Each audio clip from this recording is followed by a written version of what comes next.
There is a system in your brain that has been tracking social approval for millions of years.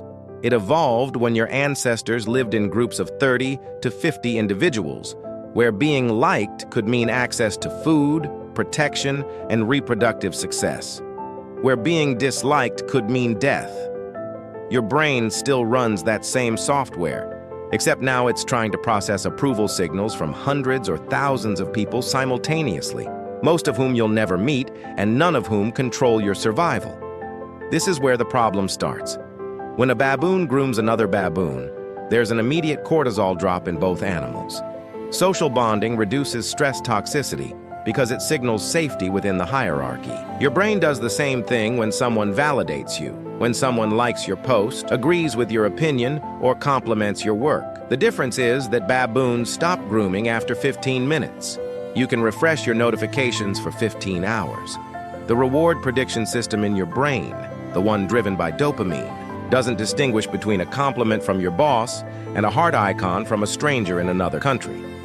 It registers both as social approval, both as a tiny boost in status, both as a reason to keep checking. Here's the uncomfortable part. The seeking itself becomes the trap. Dopamine doesn't spike when you receive validation. It spikes in anticipation of it. This is why you check your phone before the notification arrives, why you mentally rehearse conversations before they happen, why you construct arguments against people who haven't even disagreed with you yet. Your brain is running simulations of social threat and social reward constantly, burning energy on predictions rather than on the present moment. The CEO of your brain, your prefrontal cortex, the part that should be making rational long-term decisions, gets hijacked by this ancient status monitoring system. You end up optimizing your behavior not for what you actually want to accomplish, but for what you think will generate approval. What makes this particularly vicious is that modern environments have weaponized this biology. Social media platforms are designed by people who understand reward prediction better than you, understand your own behavior. Variable ratio reinforcement schedules, the same mechanism that makes slot machines addictive, the same mechanism B.F. Skinner used to make pigeons peck a lever 10,000 times for a single food pellet.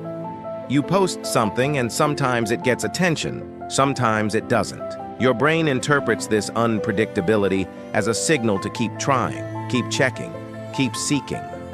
The platform wins because your engagement is their product. You lose because your attention is finite.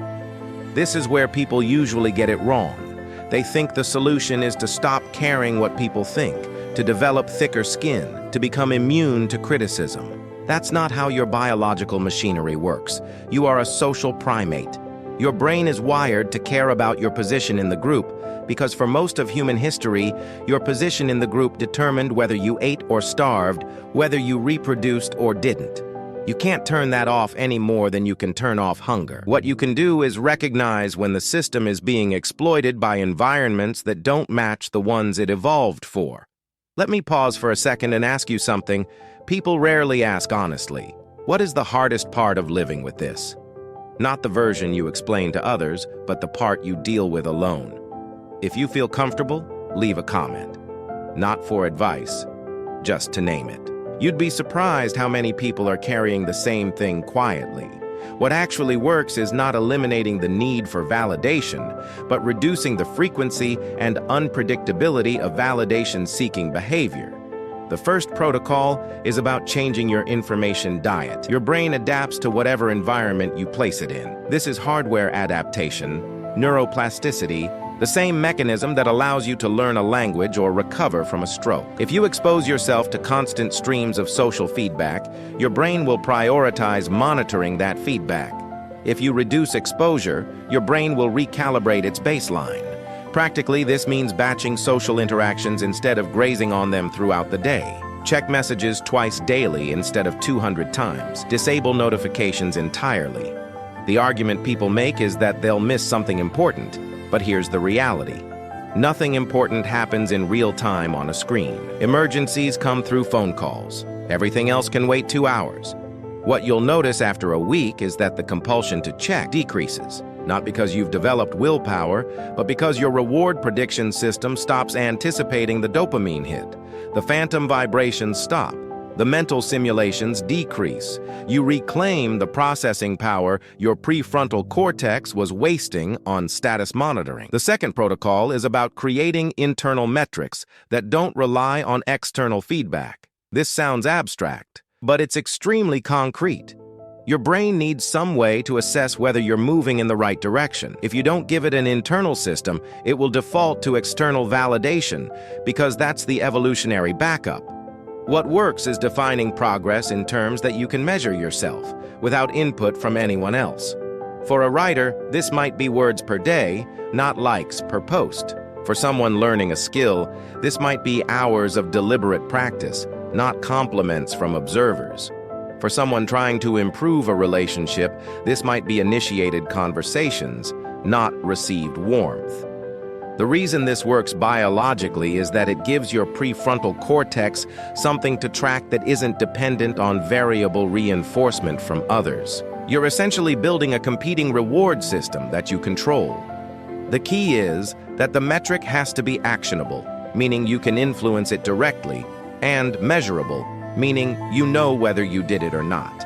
Vague goals like be more confident or care less what people think don't work because they don't give your brain clear feedback.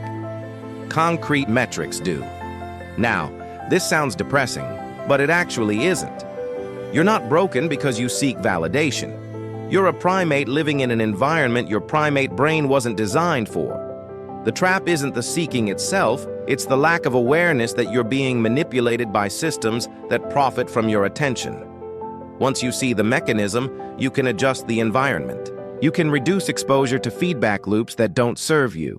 You can build internal tracking systems that give your brain the structure it needs without making you dependent on strangers. This doesn't make you immune to criticism or indifferent to praise. It makes you less reactive, less driven by anticipation, less controlled by systems designed to exploit your evolutionary programming. If this made sense to you, it's not because you're broken. It's because your brain is doing exactly what it evolved to do in the wrong environment. Understanding that doesn't fix everything, but it gives you leverage. And leverage is where real change starts. If this way of thinking helps you see yourself more clearly,